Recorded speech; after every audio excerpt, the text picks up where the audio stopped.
For this claim.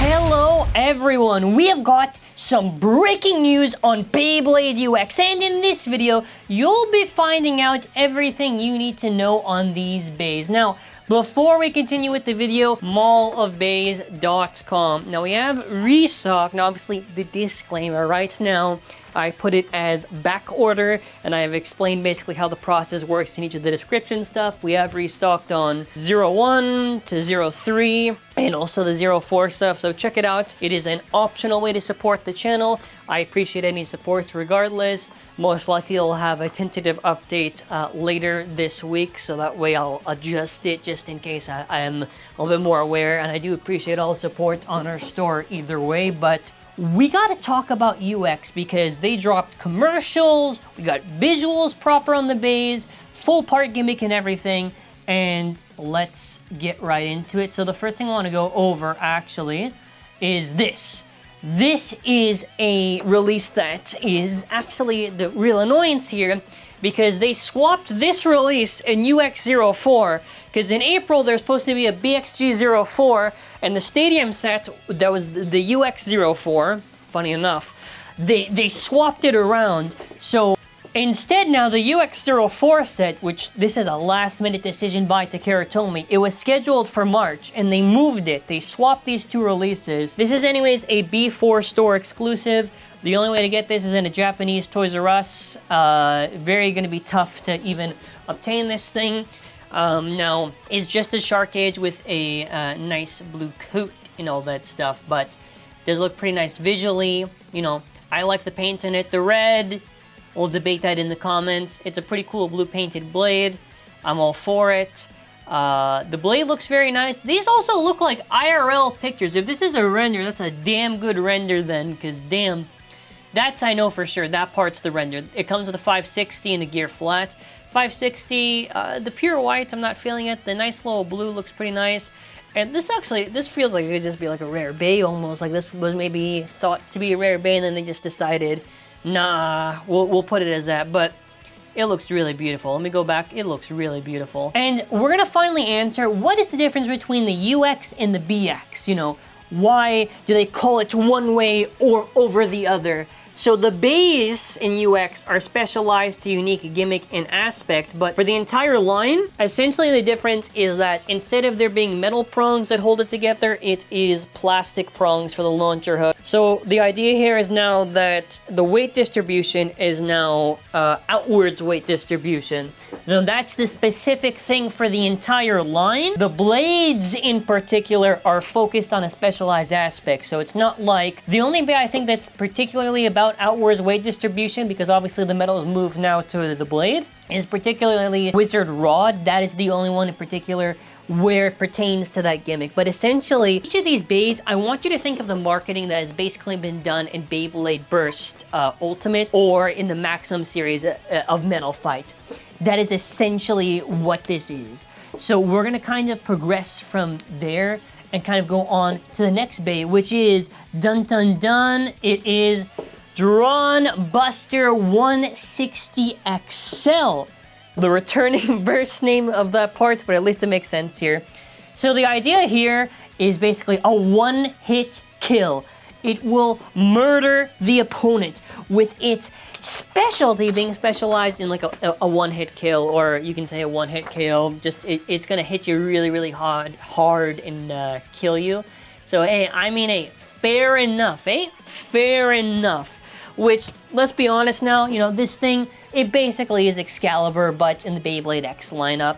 So you will see in these Koro scans how it has a pretty aggressive part in that contact. Now keep in mind, any of the scans I'm showing in this video are heavily filtered, obviously, and are not from the original Koro, as can be clearly seen.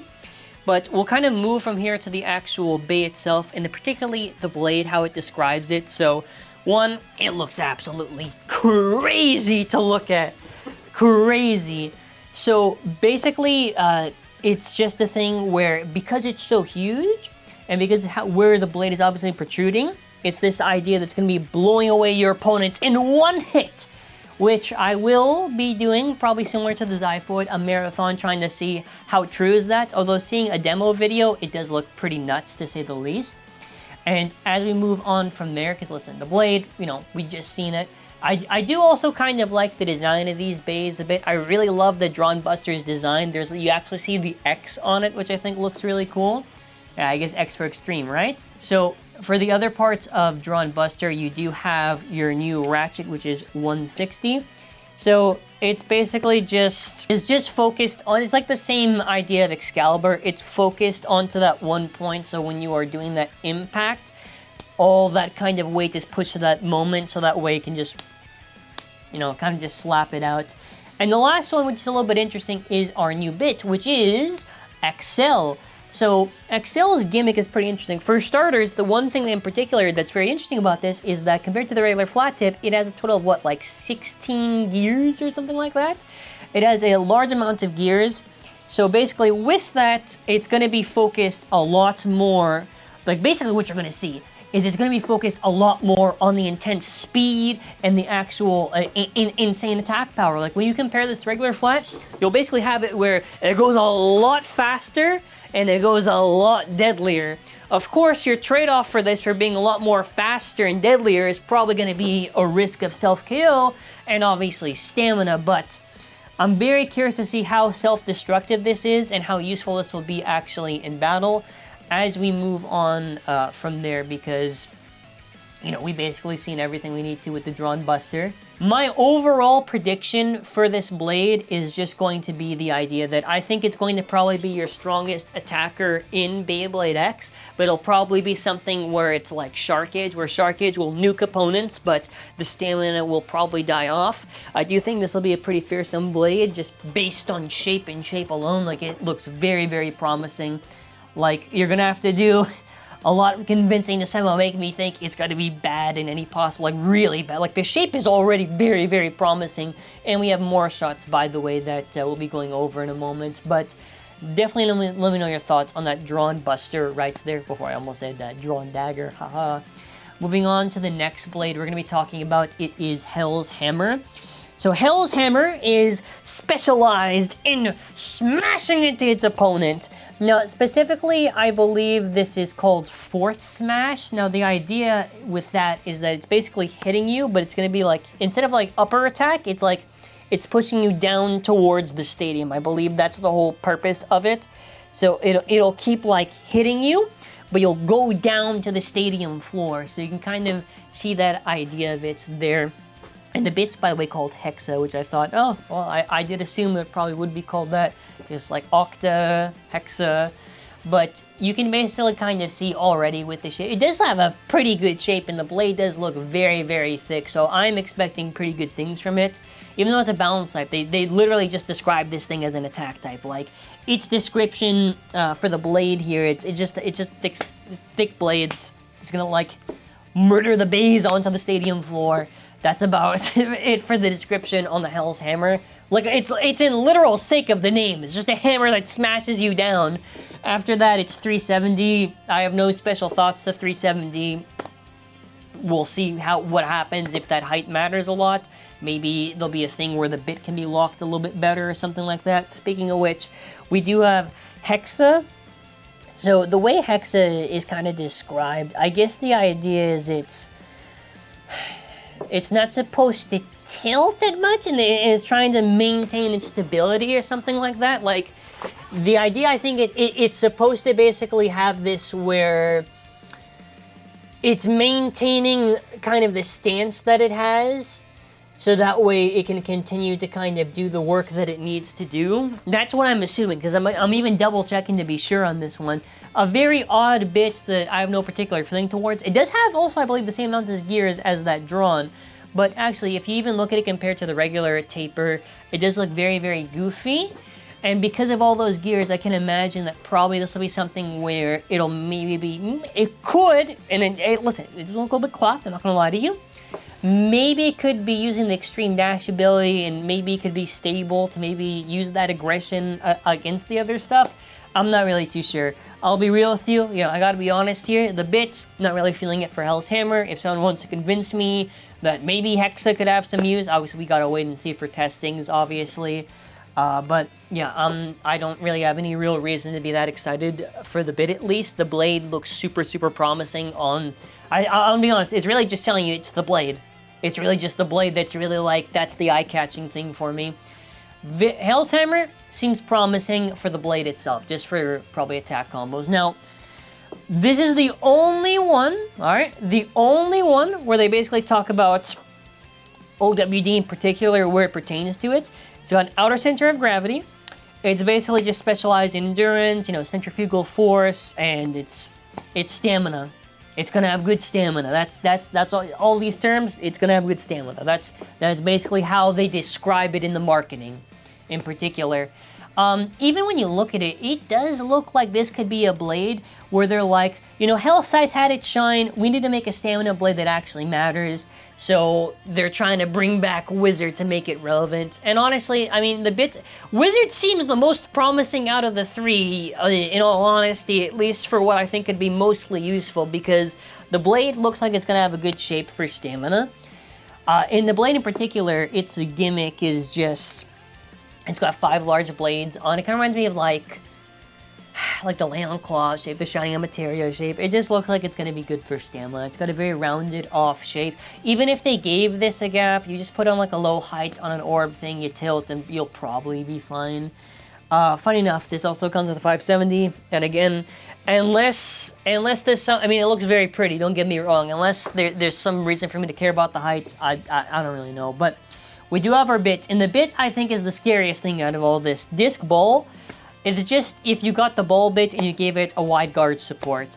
And what makes this particularly very exciting, since these blades are so tall in Beyblade X, essentially what you're going to see happen is, as we're going to have an image of this compared to the regular ball, you'll basically see this where the really tall X bays are essentially just going to have a lot more stability in them, and I think it'll be very, very scary for that stamina work. And I am super, super excited in that regard for it. And as we move on to the rest of this stuff, which is just the set stuff, in particularly, I have nothing really else to say. I mean, the recolors look nice. I don't know why TT decided to shift it to April, but whatever. Yeah, the Dran Buster recolor looks pretty nice. Actually, funny enough, the main bays of the 03 and the 01, and the stadium by the nice orange rails, the main bays, they almost have the colors for the ratchets and all the stuff as if they were the set, but the ones from the sets have like the normalized colors, which I always found a little bit weird, you know what I mean? Like, you're looking at it, it feels off. Like, it's like they swapped this set ratchet and bit colors for like the starter ones, or the starter and the booster ones, but I definitely love the Wizard Arrow a little bit more, the recolor one, than the original one, just visually. Now, we do get visuals on IRL, and we do get a little bit more renders, and let me tell you right now, IRL, these things are a beaut. They are a beaut looking at them.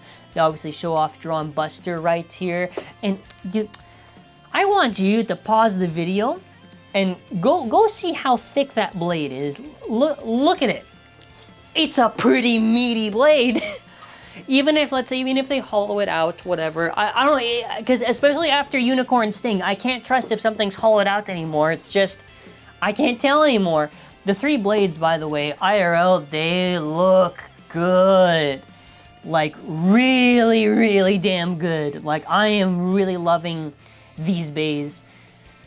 And it's also good to see them IRL, because I know later we get a digital render, but you can really just see the difference in just, like, the unique line versus the original stuff. Like, the blades are so thick, like, it really does feel like an evolution in design for what they're trying to do. So next up is just the PV stuff. You can actually see a little bit of a better look here. A lot of the blades here in this shot you'll see are very, very thick just to look at, but yeah, after that, it's just a little commercial thing. Oh, it activates the extreme dash. It's going for the kill, and then after it goes for the kill. This PV was pretty exciting, though, this commercial. And the last part, I think, I'm gonna play the footage. Oh, wait. So I have the footage right here. We're gonna go frame by frame. Look at this. It goes so fast. You could blink, and the match would be over. Obviously, advertisement, obviously trying to showcase it as best as possible, but aside from that, what are my predictions on everything? Dran Buster, I think, will be the best attack blade for right now. I think its weakness will be its stamina, and it'll be similar to Shark Edge. 160, I think, will probably only be good on the Dran Buster. The Excel bit will probably be something like Gear Flat, but maybe less self-KO'y, but it'll probably be a similar result. Then after for Hell's Hammer, the blade, I think it will be solid. Ratchets, I don't know. The ratchets of the 78 is too hard to make a prediction on.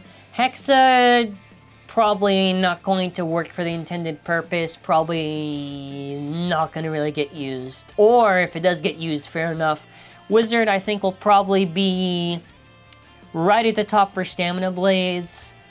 The bit, I think, is gonna the disc ball is gonna replace all the other bits, just logically speaking. And aside from that, let me know your thoughts in the comments. What are your predictions and why? And that will be it for now. Thank you all for watching. Have a wonderful day, and hope you enjoyed this video. I am hyped for UX, very, very excited, and you'll probably see a manga review probably tomorrow, whatever. I gotta get this video out tonight. So take care and bye.